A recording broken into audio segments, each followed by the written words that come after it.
right, everybody. Hi, how we doing? Hope y'all had a good New Year. It's been a while since I've been on the writer's lunch, so I'm happy to be back. So as you can see, today's topic is world building holidays, and I originally came up with this concept back in November, and I think various circumstances meant that couldn't end up presenting it around the time I would like to, which was during the holidays. That's okay, because I think this information is always going to be useful, and it's not been too long anyway. So we're going to go ahead and get started. But before we do, just a little bit about myself. I am Ian Michael Everett. I'm a Houston based fantasy sci-fi writer. I write a superhero web serial, the Megadrill series, formerly known as Inheritors, which was a top 50 of all time web serial on Top Web Fiction. I'm an editor with the Toneworks Editing Collective, and I'm an eternal dungeon master for D&D, and I've done a Muay Thai, so I have experience in martial arts if you ever need help with a fight scene. But that's enough about me. Let's talk about the holidays. So holidays are very interesting because I think people tend to take them for granted. We have a few of them and they just kind of come and go, and they at this point, we do Christmas, Thanksgiving, Halloween, all in a rush, and it just kind of becomes this like mush of celebration for 2 months, in which, the primary mode of celebration is hanging out with your family and overeating. So, but I do think that these holidays offer, if you're willing to look at them and examine them a little bit more, holidays can tell us a little bit about our culture's backstory, and where our culture's headed next. So I wanted to look at kind of two main holidays as we kind of talk about, as we go over the slides, and what you can do with these holidays. But the big ones, I think, at least for me, are Christmas and Halloween. And I think a lot of people can agree that those are at least, Christmas is probably the number one holiday in America, and Halloween is at least top five, if not top three. But I think they provide an interesting kind of contrast to each other as we kind of go about this discussion.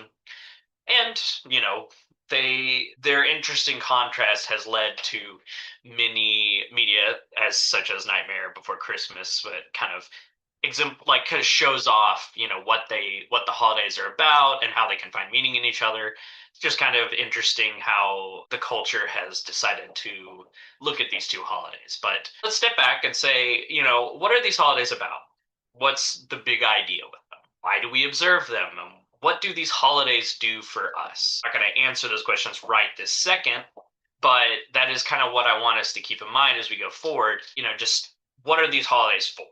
They don't just come out of nowhere. They don't just exist without explanation. They have some kind of origin and meaning for us, and there's a reason that we observe them. So that in mind, I'd also like to create a new fantasy holiday called Dragonsday.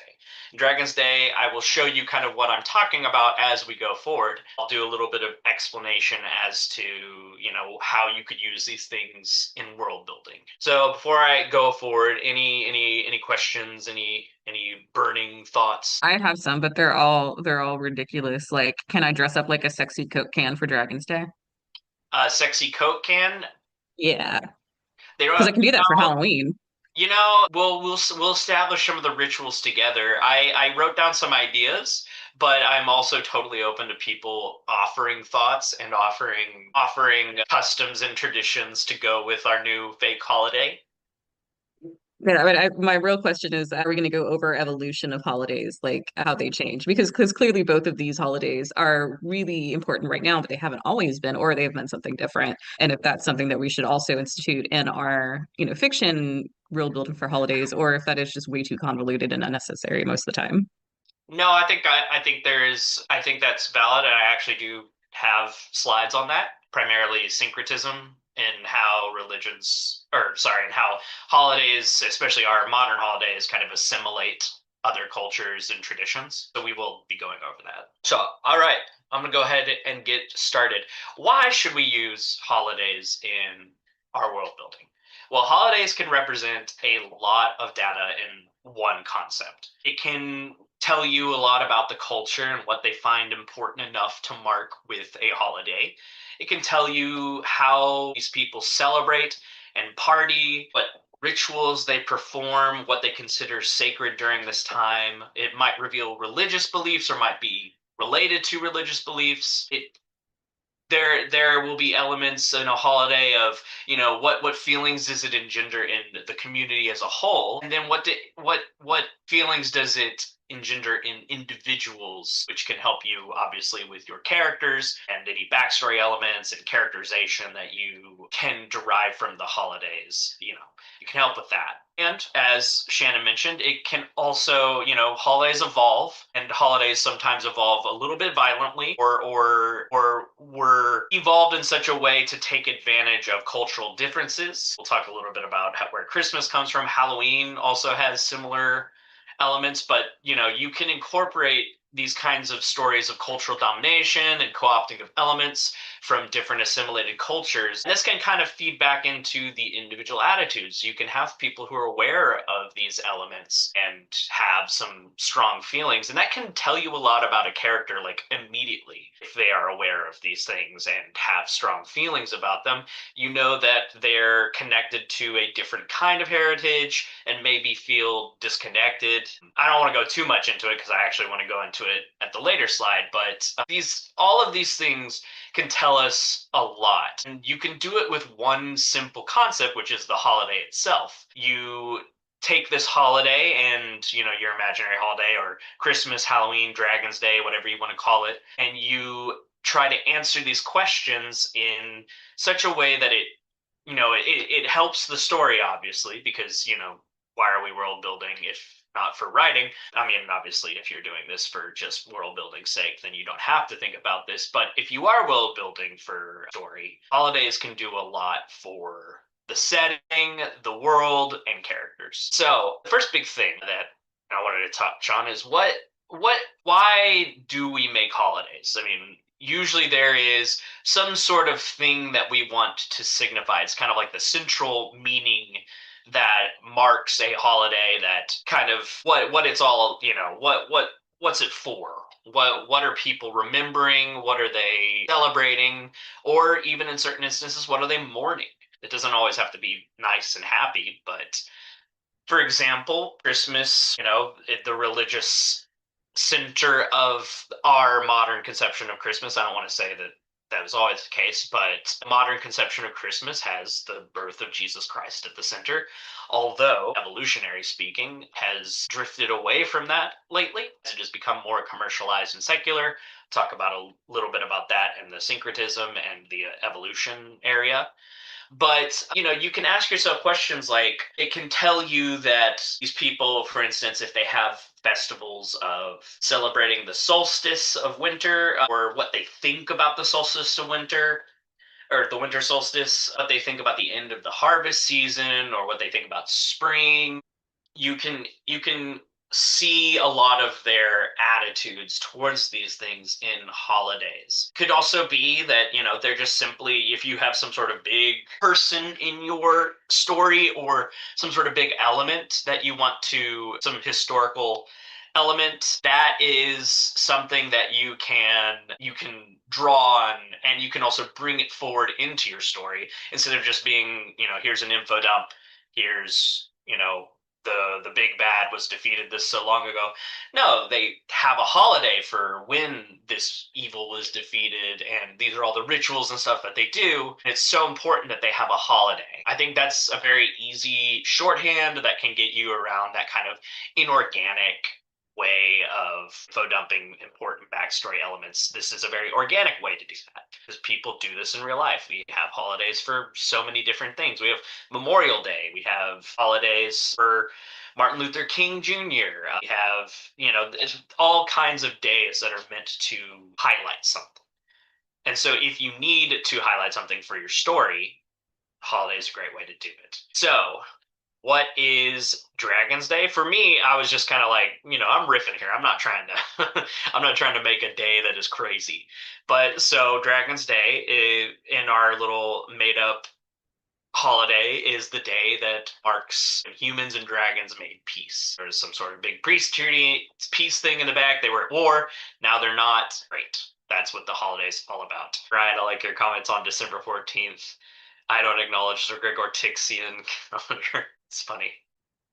All right, I've belabored this point enough. I think another great thing that you can use holidays for is how they celebrate and party. Do people have feasts? And if so, what does extravagance look like in a feast? What foods do they bring? How do they kind of set up a feast? Does everyone go outside and, or is everyone inside by a fire? Does the food have symbolic meaning is very interesting, such as Passover has some symbolic meanings in the foods that are prepared and the order and how it's eaten. Does these rituals of eating have meaning? Do they engage in debaucherous behavior during their holidays, or are they more reserved? It kind of can tell you a little bit if it's like, for instance, some sort of, Halloween can tend to be a little more debaucherous because the idea of dressing up in costumes and, all that stuff, people can be very excited, about dressing up as their favorite character and showing off a little bit. Meanwhile, Christmas, people probably tend to feel a little more reserved. They don't go out and like, maybe they'll have drinks with family and give Christmas gifts, but it is not the social norm to go out and like go crazy. New Year's, absolutely. That is probably one of the most debaucherous holidays of the year. But it can tell you a little bit about like what are we celebrating and why. Christmas obviously has deep religious traditions. It's about Jesus for Christians because that's where that holiday comes from in modern times. You can see it in the attitudes about how people behave on Christmas. They're not trying to, you know, go out and be horny and partied up and get sloshed, although some people definitely do get sloshed on Christmas, don't get me wrong. But it's just not considered the norm as with New Year's. There's the whole idea of like you gotta kiss your partner, you gotta eat grapes under the table if you're gonna want love next year, and you go and you get drunk and fucked up, and that's fun because you're ending the year. But it can also, you can look at this both from a communal perspective, but you can also look at it from the individual character's perspective. You can see how you can like take your character that you're writing about, and you can generate a lot of interesting characterization by how they engage with the social celebration aspect of a holiday. For example, if normally people are more reserved, like on Christmas, and your character is getting absolutely sloshed and doesn't care and just, is just trying to be fucked up, that can tell you something about the character and how they view that holiday and just generally how they behave in general. So for our fake holiday, Dragonsday, it is marked by symbolic dishes that represent the enemy the dragons and humans banded together to defeat. People become remarkably hedonistic on this day, indulging in large amounts of drinking, drugs, and sex. And, that it could be the opposite way, right? It doesn't have to be that, but it's just kind of, for me, my logic here is that this day celebrates it celebrates peace and it celebrates life in that people banded together and stopped killing each other and decided to find peace. And so because of that, they celebrate life and that they do all those hedonistic things and enjoy them. But, you could take that in a totally different direction. You could make this a much more solemn holiday if you wanted to. You could make it where people they decide to fast the whole day to honor the diplomats that did not take a meal to ensure peace between dragons and humans, whatever. These are just the kinds of ways that this can work. So you could take it in a lot of different directions. Additionally, holidays can show you what rituals people perform. Not necessarily religious, but it probably will have some overlap. Or you could show rituals could have come from religion, but long ago divorced from their original meaning or co-opted into new religious traditions. The evergreen, decorating the trees, mistletoe, holly, these kinds of things we do because they're part of Christmas, but those traditions originally came from somewhere else. The rituals also can inform like the presentation of the holiday, the aesthetic, the theme of it, what's the flavor. Christmas often, has very specific things. It has specific trees, specific elements like gift giving that only happen during this time or happen in a very certain way. Like obviously we give gifts. We give gifts during Christmas in a very unique way. There's this idea of, people invoke Santa Claus, and it's just everyone tries to get as many gifts as possible for everyone in their life, even if it's not financially feasible, just because that is the nature of that holiday. That's kind of the ritual of this giving that we do. Holidays can have like elements of sacrifice in their rituals that could tell you a little bit about the holiday and the people that celebrate it. It could be framed as a sacrifice or giving offerings.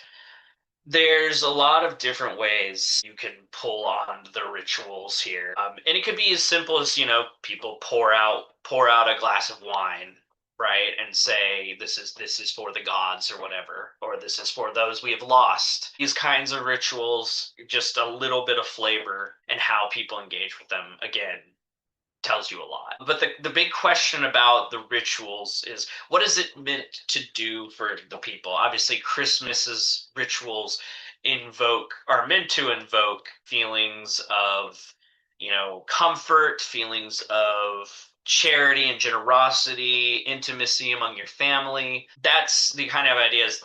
That's what these rituals do for people.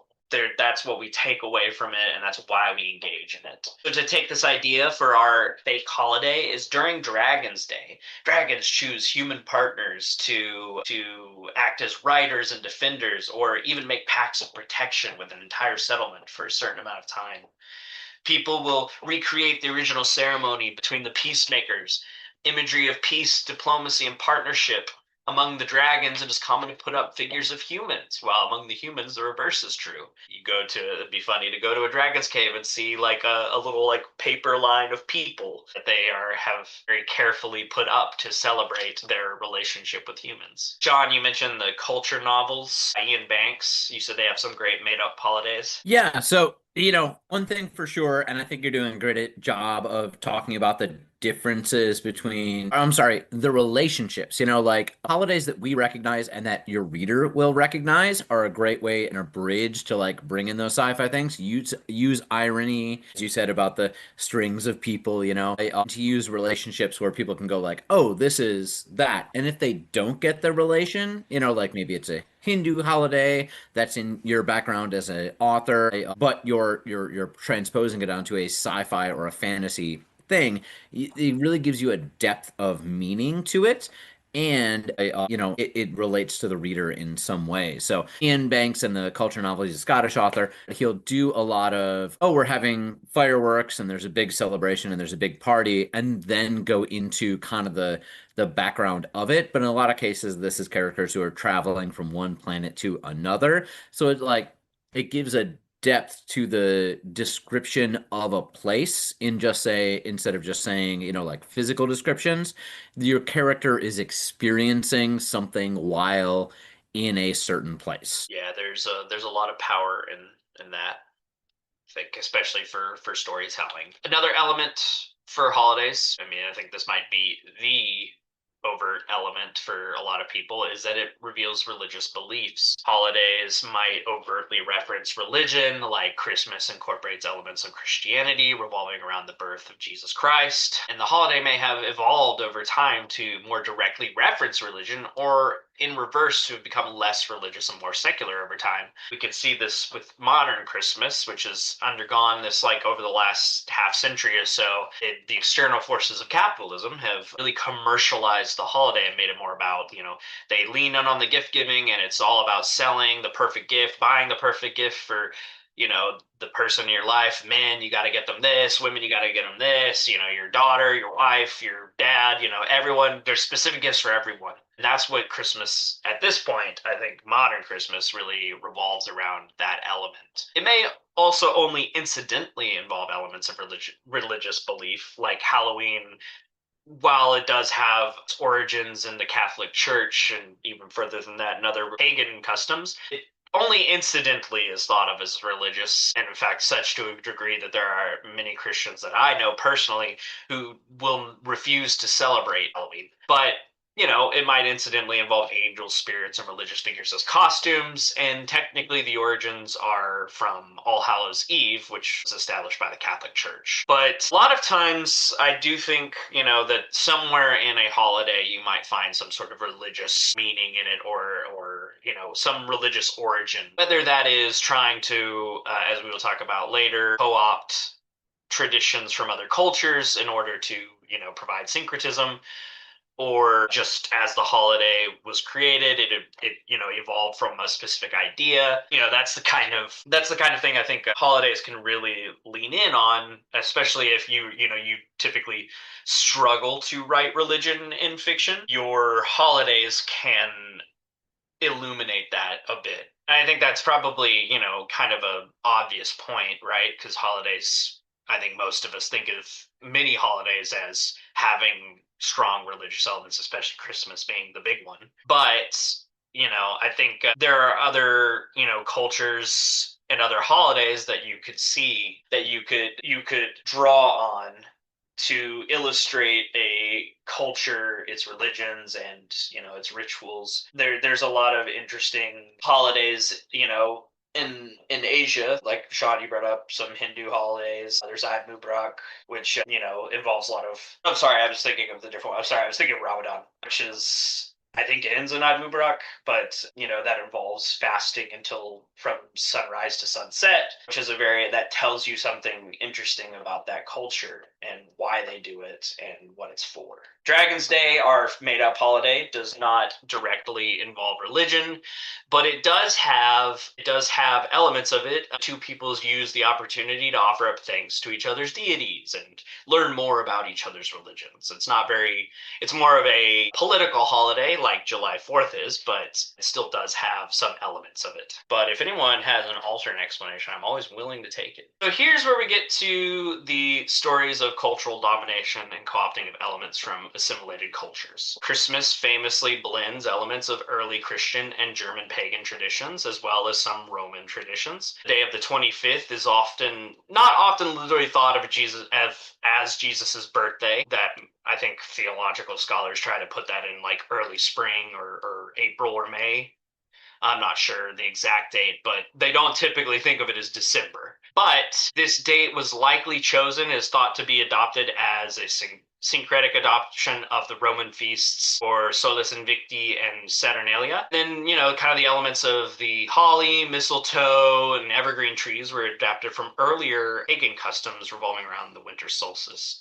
Halloween itself also, so I was actually surprised to learn this, incorporates elements from Samhain, which is an ancient Celtic holiday for the end of the harvest season and honoring the dead and celebrating new beginnings. Before Rome assimilated these customs, and then even later, the Catholic Church dedicated November 1st as All Saints' Day, making October 31st All Hallows' Eve, which is where we eventually get Halloween from. The Irish used to carve turnips. It's fun. Did that lead directly to carving pumpkins, or is that just that led directly to carving pumpkins because they would carve turnips, and if you Google it, yeah, they are some of the creepiest looking little things for sure. But also, it was the kind of the very communal culture of like in general, if you were in Ireland back in medieval or earlier times, it was that if a traveler came, you gave them food and drink. And that was just kind of like a given culturally. And so it's very interesting that in this Halloween, we say, oh, go around and get candy from all of your neighbors, essentially. And it is very much, coming from this older idea that was much more widespread, but still survives in America to this day with so many different little things, on that.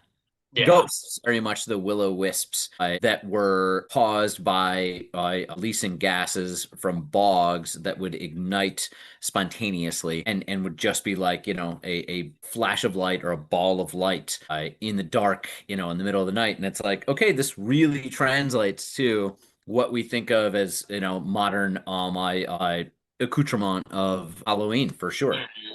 Yeah, this is the kind of area of conversation about holidays I think is for me the most interesting, because you can do a lot of world building with this idea. You can do a lot of, you can talk a lot about the conflict and tension between a dominating culture and the dominated oppressed culture. You can do a lot of, really quick and deep, I'll say, because I think this is the kind of area that it's so deep that people that participate in these holidays don't even really often think about where these elements come from. But if you do, you can really do a lot to establish relationships between different cultures. So, Ian, if I can pop in again about the culture novels, and I tried to look it up real quick and see if I could find a wiki, but it wasn't there. But it was so nice in some of them to be reading about, like, oh, said such and such characters traveling on a spaceship, they land on a new planet. Okay. And in the process of that, they land on, some holiday feast day. And as somebody is, feeding them purple tomato sprites, like a certain food that is particular to the holiday or something like that, then they're kind of recounting where the holiday came from, and it gives you a really short, curt explanation of a bit of history from a place. That's terribly interesting to me to use holiday as a really good shorthand. It's very explosive instead of launching into a long history that interrupts your narrative for sure. Yeah, it is one of those tools in your toolkit that can do a lot of world building really fast, as opposed to, like you say, a cumbersome info dump.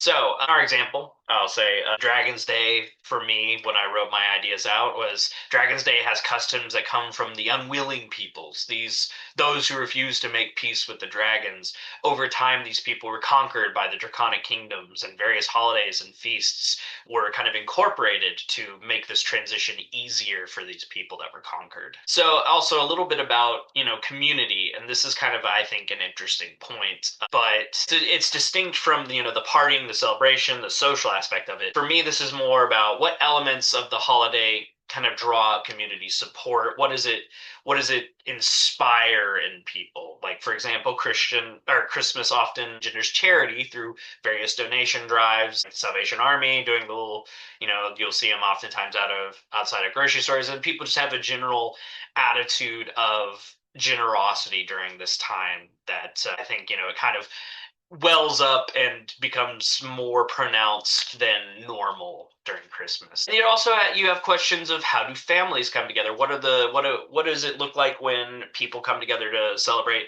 What's the social structure of that? Then, like a family or a small unit, questions you can ask yourself: do people set aside negative feelings for the sake of social cohesiveness? Like, for example, we joke a lot about going to Christmas or Thanksgiving with your racist uncle and having to make peace and not really get it too into it. This is a pretty, common trope. But, because of that trope, you can ask yourself, well, is there anything similar to that in this holiday? Do people kind of use that holiday to strengthen their family bonds and set aside, feuds, bad blood, that kind of thing? For Dragon's Day, I said, people use this time to feed and shelter the needy, and estranged family sets aside bad blood, so much so that people have a name for the act of forgiveness during Dragon's Day: ripping the broken scale out. I couldn't think of anything.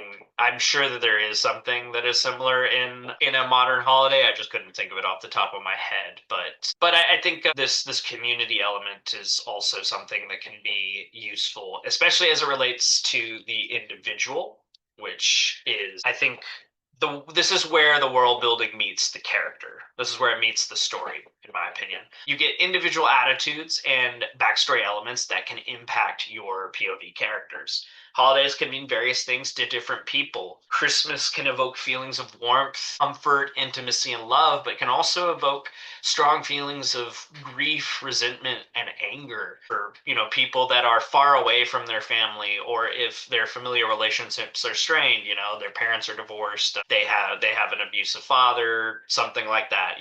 These elements can make a holiday that is meant to revolve around family very painful for these kinds of people.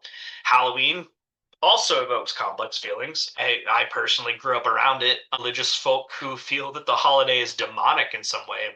I actually had lots of friends who were not allowed to participate in Halloween because their families felt it was satanic in some way. But even outside of that, you can see this idea has blended into kind of modern secular version where people have these like strange ideas of like people handing out drugs or poison at instead of candy. They think there's like, and I'm not saying these things have not happened in the past, but like there's like these widespread tales of people in every neighborhood, kids getting horrible candy, or horrible stuff instead of candy. But the idea here is just to don't just look at the positive of a holiday. Look at the negative feelings that a holiday can evoke, because that can do a lot for a character. It can, you have a character who has a sad orphan backstory. There are some days where people do sit around and go, man, it sucks that I have this bad, sad, tragic backstory. But it's easier and more organic to have an event that is drawing those feelings out of them, making them more pronounced. A random Tuesday is not often, the day that you just spontaneously, or rather, it's not a day that reads very well in a story as being the day that evokes these emotions out of people. But a holiday coming around can absolutely feel like an organic, what's the word I'm looking for, connection to these feelings. It's always a relative, though. Especially with Christmas. I think Christmas is probably the strongest catalyst. Thank you. Yeah, that was what I was thinking. But I posted, there's a song I really like by Jonathan Colton, who's the guy who did the songs for the Portal games. He has a song called Christmas is Interesting, and the lyrics go, Christmas is interesting like a knife in your heart. Christmas is interesting how it tears you apart. Christmas is interesting like a stick in your eye. It's so freaking interesting that it might make you cry. I think that's just, there are people that feel that way about Christmas, and there are some people that feel that way about Christmas one year, and then the next year they feel like it's a great, wonderful holiday. So it's just, you can show a lot of evolution of characters through this kind of attitude. For example, Scrooge. Scrooge is like, his arc is summed up and his whole story revolves around the holiday. But that's a very apt example of someone who's, you can mark their character growth by how they feel about the holiday. It's a fairly perfect example, but it is easy shorthand for how you can see somebody grow. So my last bit about Dragon's Day, it was Dragon's Day brings forward feelings of being dominated amongst humans, as if the only way they could have survived is by making peace. Meanwhile, many dragons wonder why they have to bow and make peace with small, weak creatures. Not only this, but the communal nature often leaves outcasts and misfits feeling unwelcomed, and the lonely resent the feasts among friends and the sex among lovers. Just kind of an example of how these negative feelings can be drawn out. But that kind of brings me to the end of my points. We still have a little bit of time left, so I hope that through some of these questions you can see how holidays are useful for world building. So I want, now, like, that we've looked at these, we looked at real holidays, we looked at our fake one. Think about your favorite fictional holiday. Like, Sean, you brought up the holidays from the culture novels, but what does it do for the world building of the story? Does it provide a lot of information that is really quickly available and can tell the reader a lot in a short amount of time? Or is it just there to sell merchandise? Such as Star Wars Life Day. But yeah, so I'm gonna open it up. People want to talk about some of their favorite fictional holidays and what that means for them and what they think it did for the story. I'd love to hear about some of the ones I haven't thought of. Some of the holidays I was thinking about when I wrote this, definitely thought of Beltine from The Wheel of Time, which was basically just Christmas, if I remember right. But it was referencing a real holiday, but it had like Christmas traditions because it was like celebrated during Christmas, if I remember right. I might be misremembering though. Maybe it was a spring thing. Not exactly the same, but V for Vendetta, the comic book, and the very different movie, which turned out to be much more about America. But they used Guy Fawkes Day. And so in creating this fiction, they used a historical example and a holiday to kind of frame their story. The story goes from one Guy Fawkes Day to the next year. What is it, November 17th or something like that? And that's the time period in which the story takes part. And it very much draws a metaphor off of that. So it's a holiday that we're familiar with or might not be familiar with because it's kind of a minor holiday in England, and that's about it. But uses that to create a new drama. And I would wonder how much Alan Moore really thought about Guy Fawkes Day and then created the story, or was working on the story and was like, oh, this is a good frame for it. What came first, chicken or the egg? Yeah, that's an interesting idea. It's not. I mean, and this could be like if you subbed in Guy Fawkes for like another revolutionary character, I know we don't have like a John Brown Day, but like we should. Yeah, that's interesting. I love that. Yeah, it's just like those kinds of, you could have translated it to other ideas, but knowing Alan Moore, I don't know. But I mean, it's also like we talked about Scrooge with Christmas. They're using a real holiday, which I think you could absolutely use a real holiday, especially if you're writing, modern sci-fi, something like that. You could use a real holiday, and you could even extrapolate how that holiday evolves. Like, it'd be interesting to see someone write a story about how, I'm sure this probably exists, how Christmas has evolved over, the next 1,000 years or so, and what it looks like in the age of space travel or whatever. Could be a very interesting idea. Now you're making me think like a Die Hard, like what space movie is actually a Christmas movie? And there's got to be one. Like there's got to Yeah. be, Lost in Space has Christmas in it or something like that. Let's see here. I feel like I remember. Does The Fifth Element have any holidays in it, or am I just like misremembering? I don't think so. No. Good idea though. Yeah, yeah. I'm thinking of the cruise they go on, but I don't think it. Yeah, 1984. They have something about the founder. Founders Day or something like that, and it probably Yeah, replaced all the other holidays or something. Yeah, and that's very Soviet. I mean, the idea of a culture, changing the names of cities and stuff like that. Like erasing history. Not exactly holiday related, but still. yeah. I was thinking of that. So Beltine is in the Wheel of Time, represents the end of winter, so they celebrating spring's arrival. But I'm fairly certain that it's pretty derived from the concept of Beltane from Gaelic culture, and that in itself was a world building element. It's not, he didn't simply just steal from it. There's a whole meta narrative in the Wheel of Time about time being cyclical, and at some point their world is our world before it revolves back to fantasy world. We'll see if it gets represented. Wasn't Wheel of Times options, like lately or something? They want to make a series out of it. Oh, they made a series on Amazon, but it got dropped. Oh, it did already happen. I missed Yeah, it. yeah. Season 3 was the last one. I don't think they're gonna pick it up again. No, now they're gonna try with Brandon Sanderson and Mistborn. Yeah, yeah. That's the next big fantasy thing. Well, I don't. This is a little shorter today, but I don't have a lot more to say. If anyone else does, but if not, as they say in corporate world, you can have your 10 minutes back. Here at Writers Lunch, we're going to try and help you write better books and get ideas, gather things, and share them with each other. Absolutely. You can always check us out. We have our Discord. You can look that up through any of our links on Tomeworks, tomeworksedits.com, and find out the things we have coming up both in Houston and in Dallas. Very cool. Well, all right, everybody. Thank you Awesome. for spending your lunch with us. Hope you have a wonderful weekend. Thank you so much, Ian. Yeah.